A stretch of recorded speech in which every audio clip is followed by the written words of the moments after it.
Hai nakama, Joy Boy The Library of Nika is here. Nah, kita ingat pasti ya bahwa setelah pesan-pesan yang dituliskan oleh sang Joy Boy tentang informasi One Piece sendiri, kerajaan besar, sejarah lama maupun senjata kuno, semuanya mengarah kepada era di mana kerajaan besar sangat maju dan berperan di masa Void of Century. Nah, chapter 1114 setelah Vegapunk mengkonfirmasi bahwa dahulu ada seorang pemuda di zaman abad kekosongan yang begitu populer dikenal sebagai Joy Boy. Semuanya menjadi lebih menarik lagi di pengungkapan sebenarnya kejayaan di masa itu. Dia yang juga terhubung pada buah iblis dan dia terhubung pada ras para raksasa, dan di zaman itu pulau-pulau besar sangatlah menyatu. Ingat lo ya, di masa ini kita mungkin mengira pulau seperti Egghead dianggap super maju seperti teknologi yang berkembang di sana. Tetapi tahu nggak teman-teman semuanya, itu semuanya tidaklah betul. Karena di zaman lampau 800 hingga 900-an tahun lalu ada kerajaan yang terbilang menyatukan semua kerajaan lainnya. Di sana teknologi luar biasa maju, peradaban sangatlah spektakuler, dan berbagai belahan dunia terkumpul jadi satu di bawah bendera yang sama. Era itu dikenal sebagai Enormous Kingdom. Bagaimana semua megapolis itu tercipta hingga era dunia baru sekarang ini, mereka yang telah dianggap hilang tersebut. Yuk kita bahas lebih dalam mulai dari sini.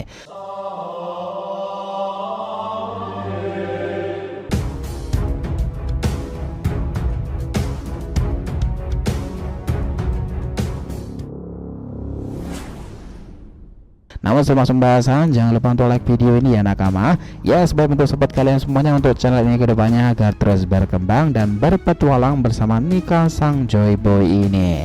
Nah, jika sudah, terima kasih banyak dan mari kita mulai petualangannya. Gini, kita berhipotesa setelah chapter 1114 One Piece sudah terkonfirmasi detail besarnya ya, bahwa Joy Boy berhubungan dengan era kerajaan besar di zaman Void of Century. Di zaman itu harusnya Ancient Kingdom itu begitu besar, luas dan membentang wilayahnya. Kita ingat betul nih, Vegapunk Saka mengungkapkan hal sebenarnya. Kalian dengar dahulu kalau ada sebuah kerajaan berteknologi canggih, itu adalah sebuah peradaban dari 900-an tahun lalu. Dan apakah kau percaya tentang hal itu? Seperti apakah dunia yang dimaksud? Kota yang sangatlah besar, daerah yang padat penduduknya dan berpusatkan teknologi canggih non metropolis, di mana jalur kota itu membentuk daerah yang sangatlah besar pula. Megapolis ini mungkin adalah sebuah rangkaian area yang berdekatan yang dulunya bergabung dalam satu wilayah yang super besar tersebut. Kami pikir itu sudah dimulai sejak Void of Century, dan setidaknya para bagian inilah yang terhubung dengan megapolis kerajaan besar di masa lalu. Itu bisa dibilang super city era kuno yang melegenda sampai dunia baru. Megalopolis atau yang lebih sering disebutkan sebagai megapolis adalah sebuah definisi kota yang sangatlah besar. Beberapa kelompok di masa lalu menyebutkannya sebagai sebuah jaringan kota yang saling terkelompok. Dalam kisah One Piece sendiri, cerita megapolis itu bersumber pada kisah 800 sampai 900-an tahun lalu, di mana ini adalah rangkaian dari misteri Void of Century yang masih ditutupi hingga saat ini. Namun beberapa kota yang sangatlah besar itu memanglah telah dimunculkan, layaknya peradaban Athena, Alexandria, Tikal, dan juga Roma. Kota-kota legendaris itu adalah beberapa situs arkeologi paling terkenal di dunia. Kerajaan besar itu saling terhubung dan membawa kembali dalam kisah megapolis pertama dalam sejarah universalnya. Dalam One Piece sendiri, beberapa kota besar itu kemungkinan akan mengarah pada satu bagian dari super city yang ada di abad kekosongan. Sepanjang dari geografis meridian, yakni sebuah garis khayal yang menghubungkan kutub utara dan kutub selatan, dimulai dari East Blue, West Blue, North Blue, South Blue, dan Combat, Red Line, One Line, hingga yang dikenal sebagai dunia baru. Catatan Megapolis The Ancient World itu memperkenalkan tempat-tempatnya akan terhubung dengan wilayah paling besar di masa lalu yang dikenal sebagai Enormous Kingdom, kerajaan paling besar yang pernah ada dalam zaman kekosongan. Super City itu antara lain ada beberapa hal. Nah, Elbaf itu yang menjadi poin intinya di akhirnya nanti. Pertama adalah Sandora. Nah, inilah sejarah yang terhubung dari Ancient World, kerajaan kuno di masa itu ya. Sandora sendiri adalah kota besar yang dikenal pula sebagai peradaban kuno yang dulunya ada di Pulau Jaya sebelum terlempar oleh Knock of Stream dan kini singgah di Pulau Langit alias Skypiea, yakni arus air bertekanan sangatlah kuat yang menembak ke atas dari bawah langit. Nah, kalau kita lihat peradaban di sana memang tertinggal sebuah Poneglyph yang mana di sana juga dikenal sebagai kota emas kan. Mereka melindungi Poneglyph itu turun temurun sampai kesan dia sendiri. Di sana pula lah terdapat lonceng emas itu yang sudah sangat jelas, itu pasti dari peradaban masa lalu. Kedua itu adalah Water Seven. Inilah super city kedua yang terhubung dengan kerajaan besar itu. Water Seven adalah kota baru pertama Grand Line yang terkenal dengan tukang kayu kapalnya. Di sini awal pula lah blueprint Pluton digembar-gemborkan sampai akhirnya Franky itu membakarnya. Pluton sendiri bahkan menjadi daya tarik menarik nih, yang mana ini juga akan terhubung ke super city selanjutnya. Ketiga, Wano Kuni lama. Nah, setelah kita tahu Wano Kuni dahulunya adalah negara super besar, namun fakta yang mengejutkan tak berhenti sampai di situ saja. Karena Wano Kuni lama itu hanyalah bagian dari kerajaan besar tersebut. Ancient Kingdom itu begitu luas teman-teman. Bahkan Wano Kuni sendiri adalah aliansi yang terhubung dengan Enormous Kingdom itu. Disinilah Pluton kemungkinan besar disembunyikan, di mana Wano Kuni memiliki dinding pembatasnya. Di balik air terjun itu, di mana Wano Kuni kuno tenggelam di dalamnya. Inilah yang terhubung lagi dengan tempat lain. Keempat adalah Zoo. Nah, rantai itu serasa makin terhubung lagi. Kenapa? Karena Pulau Zoo sendiri sebenarnya adalah gajah purbakala yang bernama Zunesa. Gajah itu telah hidup ratusan tahun lalu, dan di Wano Kuni kemarin ia sempat mendekat nih, namun tidak jadi membuka perbatasan karena sang shogun belum memerintahkannya. Tetapi yang menarik adalah perkataannya di masa itu. Joy Boy, dia telah kembali ke nerang perang pembebasan Joy Boy. Nah, kelima adalah Alabasta. Tempat ini sungguhlah menarik, dimana kalau menurut kabar yang beredar kala itu, ketika 20 negara pendiri ingin membentuk sistem tatanan baru yang kelak disebutkan sebagai pemerintah dunia dan berpusat di Meritua sana, rajanya kala itu menolak bergabung dan memilih untuk independen.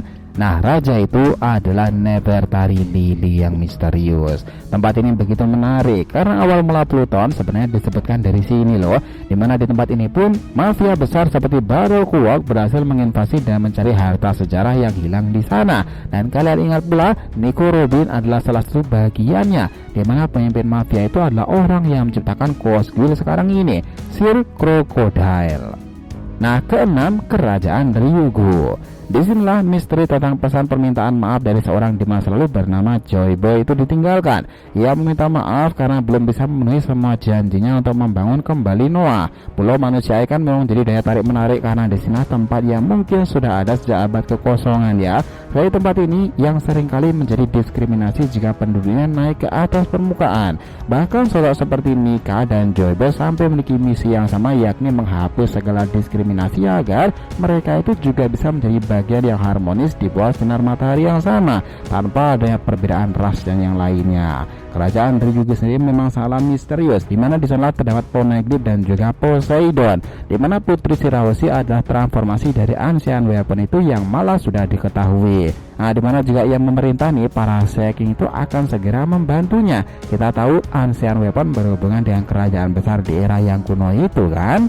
Nah, ketujuh itu adalah Egghead dan juga Elbaf. Nah, dalam chapter-chapter sekarang ini Egghead memang sudah diambang kehancuran. Disinilah informasi-informasi menarik tercipta. Bahkan chapter 1114 ini Vegapunk itu mendeklarasikan bahwa dia menyebutkan kata seperti Mother Flame, Joy Boy, dan juga buah iblis yang karet tersebut. Nah, itu mengarah dan identik pada Luffy kan. Bahkan di pulau ini para raksasa Elbaf itu berdatangan. Ini menarik karena ke depan saganya itu adalah Elbaf, dan itu di inti ceritanya. Di sana informasi dari Profesor Clover terjaga rapat di sana dan akan diberikan oleh Robin. Apakah mereka akan selamat dari ancaman para Gorosei yang awak kening itu? Nah, ceritanya memang menarik untuk digambarkan, dimana kita yakin mereka semuanya itu pulau-pulau tersebut digabung dan berhubungan dengan kerajaan kuno di masa itu. Nah, kedelapan adalah Laughtale. Pulau ini dikenal sebagai pulau terakhir ya, tempat dimana siapapun yang menemukannya dan mencapai tempat itu mendapatkan One Piece dan akan dicap sebagai sang raja bajak laut. Goldie Roger dengan Oro Jackson dan para kelompoknya telah sampai di sana.